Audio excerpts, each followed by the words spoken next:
Good afternoon, Peter Goertz. I'm a psychiatrist. I've always been intrigued by lithium, and here are some reasons why. Lithium is used in bipolar disorder, for mood instability, for augmentation of antidepressants. It's actually an element found in nature, and 7-Up originally, when it was formulated in 1929, contained lithium, all the way up until 1948 when the FDA banned it. Lithium carbonate is what's generally used in the US as far as treatment, psychiatric treatment. The history of lithium: in 1948, the psychiatrist John Cade, in a mental hospital in Melbourne, Australia, had a thought that a substance in the blood of psychiatrically ill patients, manic patients, may be causing their problems. And he took urine from manic patients and injected that urine into the abdomen of guinea pigs. And those guinea pigs died more quickly than with injections of urine of non-psychiatric patients. And Dr. Cade felt that might be due to increased uric acid. So he added lithium to increase the water solubility of uric acid and injected the guinea pigs with the lithium urate, and they became placid and tranquilized. So reportedly, he also tried the same thing with lithium alone then, without the uric acid, and had the same effect on the animals. He then ingested lithium himself and got an idea of what dose might be effective.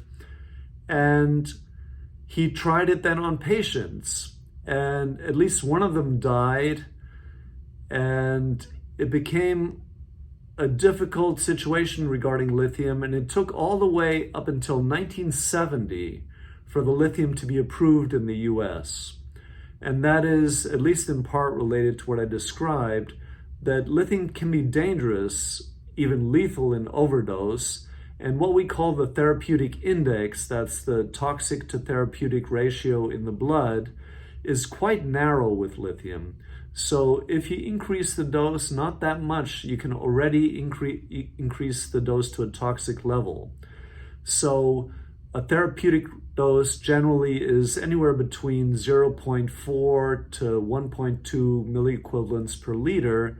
And a toxic dose could start, well, actually the therapeutic range is only up to about 1.2. And a toxic dose could actually already start at 1.4 about, or even lower in some patients. So you really want to be careful and monitor the serum levels, monitor the patients for toxicity. The serum half-life of lithium is about 24 hours. So you would need about 5 half-lives, so about 5 days to reach steady state in the blood. So you want to get a trough level of lithium at least 5 days after you start the patient on a certain dose. And if you make dosage changes, you want to wait another 5 days at least again to get another trough level on the new dose.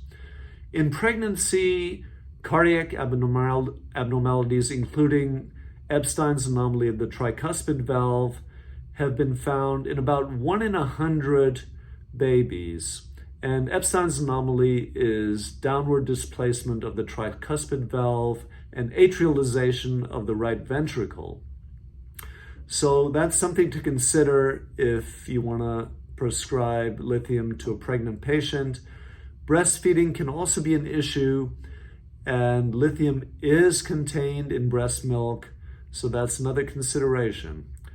One thing that's helped me is to see lithium as reciprocal to sodium in the body. So if you increase sodium, the lithium level in the serum decreases.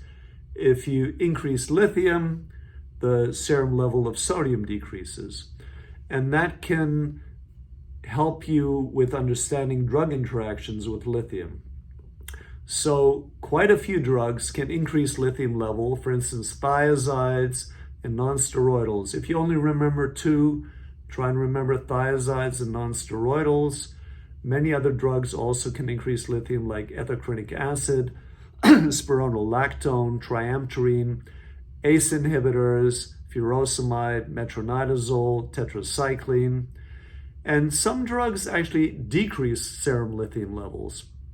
And those would be, for example, acetazolamide, theophylline, caffeine, osmotic diuretics like mannitol. As far as side effects, starting from top to bottom, alopecia can be an issue with lithium. Psoriasis or worsening of psoriasis can be an issue. Tremor, generally a fine tremor. Ataxia, hypothyroidism, on EKG, T-wave flattening or inversion, which would look like hypokalemia, like low potassium on the EKG potentially. Lithium can also cause sinus arrhythmia, diarrhea, polyuria, chronic kidney disease, which is a major one to look out for in the long run. And also lithium can increase white blood cell counts, usually not more than in the teens, so not 20,000 per microliter or more. So you wouldn't necessarily get an appendicitis level increase in white blood cells with lithium. And because of the side effects, you want to follow the thyroid stimulating hormone, the TSH, you want to follow BUN and creatinine levels, and you also want to follow the serum lithium level. Thank you.